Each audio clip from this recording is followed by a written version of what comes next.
तो 80 साल के बूढ़ा को 2 गोली मार दिए, हम लोग 80 साल के बूढ़ा आदमी को धक्का नहीं मारेंगे।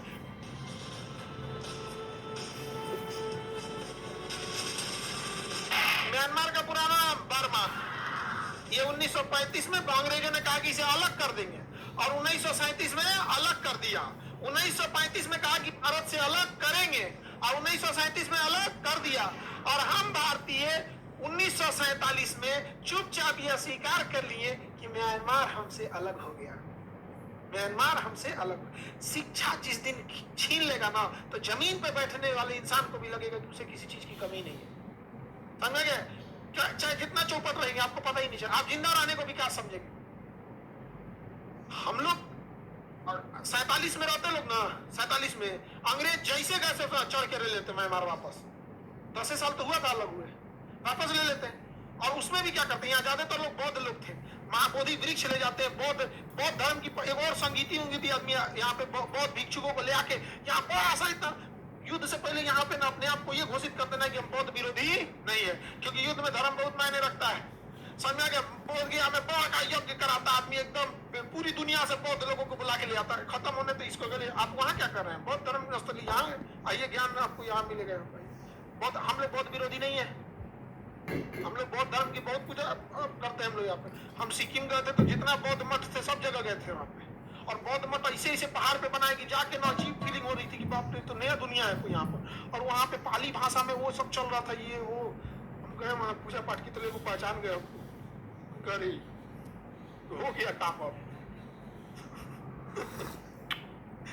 आगे बढ़े, किसी को दिक्कत? बताइए हम लोग गलती किए कि नहीं किए? आज हो पाएगा? आज म्यांमार हम लोग को आंख दिखा रहा है। वहां पे म्यांमार की प्रधानमंत्री आंग सान सू की, वो दिल्ली से पड़ी हुई यहाँ पे। तो भारत में चाइना क्या किया, यहाँ सेनापति को कह के आंग सान सू की को जेल भेजवा दिया, और यहाँ पे सेनापति कब्जा कर लिया। कौन कब्जा कर लिया और किसके फेवर में? श्रीलंका में भी चाइना, मालदीव में भी, और पाकिस्तान तो उसका रखेल है। अफगानिस्तान तो बर्बादे हो गए। यहाँ पे आगे बढ़ते हैं। यहाँ पे म्यांमार क्या हमें अलग देना चाहिए? हाँ, कभी नहीं। यहाँ पर हम लोग गलती किए कि नहीं किए? और गलती भी किए कि आजादी के बिहाने लड़ लेना चाहिए हम लोग को। किस पे? पाकिस्तान पे। अंग्रेज गए सब बिहाने चढ़ देते लोग।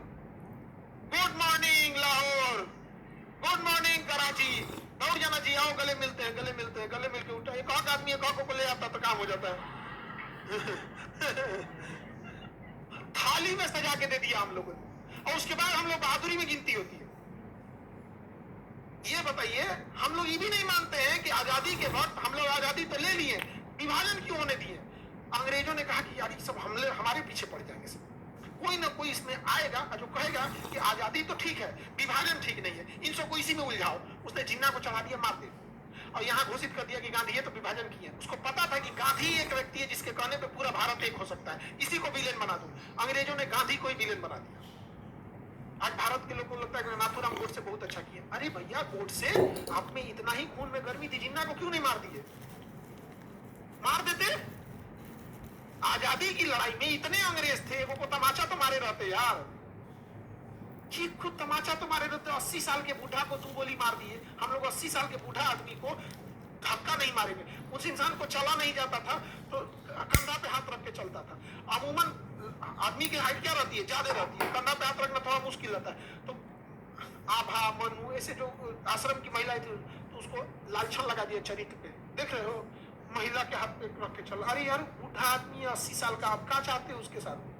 वो बूढ़ा आदमी को हाथ पर काम करेगा 80 साल की उम्र में। 6 महीना बचल था 80 साल में, मार दिया वहां पे गोली। वाह!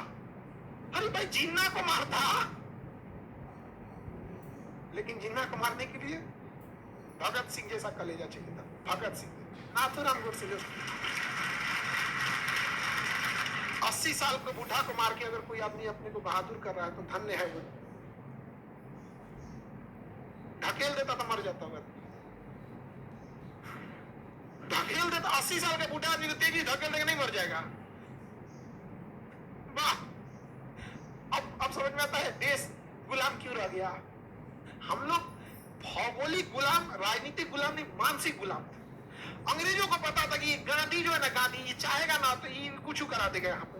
अच्छा, जिन्ना को टीबी था, जिन्ना को क्या था, टीबी। अंग्रेजों ने जांच कराया, हॉस्पिटल किसका, अंग्रेज का, निकल गया जिन्ना को टीबी। अरे बाप रे बाप, जिन्ना मर जाएगा, जिन्ना मर जाएगा। लॉर्ड माउंटबेटन फोन किया, ए महाराज जिन्ना मर जाएगा। और जहां जिन्ना मरा ना, तो किसी मुस्लिम नेता में इतनी ताकत ही नहीं थी कि पाकिस्तान अलग करा दे। अंग्रेजों ने कहा था कि हम 1948 में भारत को आजाद कर देंगे, 1948 में भारत को आजाद कर देंगे। कहा कि रे जिन्ना को टीबी है, मर जाएगा रे भैया, ये मर जाएगा। एक काम करो, अगर ये मर गया तो केवल देश आजाद होगा, टुकड़ा नहीं होगा। और गांधी की एक बात पे सब लोग एक हो जाएंगे। वो एक गांधी था जिसने 18 भारत छोड़ो आंदोलन करा दिया। वो गांधी था जिसने नमक आंदोलन के लिए पूरे देश को खड़ा कर दिया। गांधी था जिसने सविनय आंदोलन कर दिया। वो गांधी था जिसने असहयोग आंदोलन खड़ा कर दिया। हम सारे नेताओं की इज्जत करते हैं जो स्वतंत्रता के लिए जान दिए, चाहे जिनका नाम हुआ या जान नहीं हुआ। लेकिन हम ये कहते हैं कि इतना बड़ा प्रभाव भी तो डालना चाहिए। आप किसी एक व्यक्ति के नाम के लिए किसी दूसरे को अपनी ऊंचाई बढ़ानी है, अपनी ऊंचाई करो कि किसी छाती पे चढ़ के ऊंचाई बढ़ाओगे। भगत सिंह को कौन रेस्पेक्ट नहीं करता है, लेकिन ये कहना कि गांधी को मत करो, भगत सिंह को करो। क्योंकि अगर भगत सिंह सही है, ठीक, भगत सिंह के जो योगदान था बेहतर था, उसके बाद भी अंग्रेज रह गए थे, समझा कि नहीं क्या?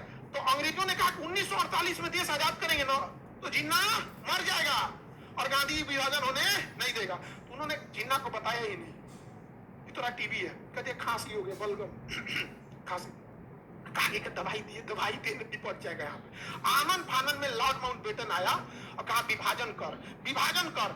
एक टेबल पे बैठ के भारत पाकिस्तान का विभाजन कर दिया, इसे लाइन खींच के। कहा पुलिस स्टेशन कौन है, पास का पुलिस स्टेशन, अच्छा ये ऐसे ऐसे पुलिस स्टेशन यहाँ पे, लाहौर दे दो इसको। लाहौर दे दिया गया था भारत को।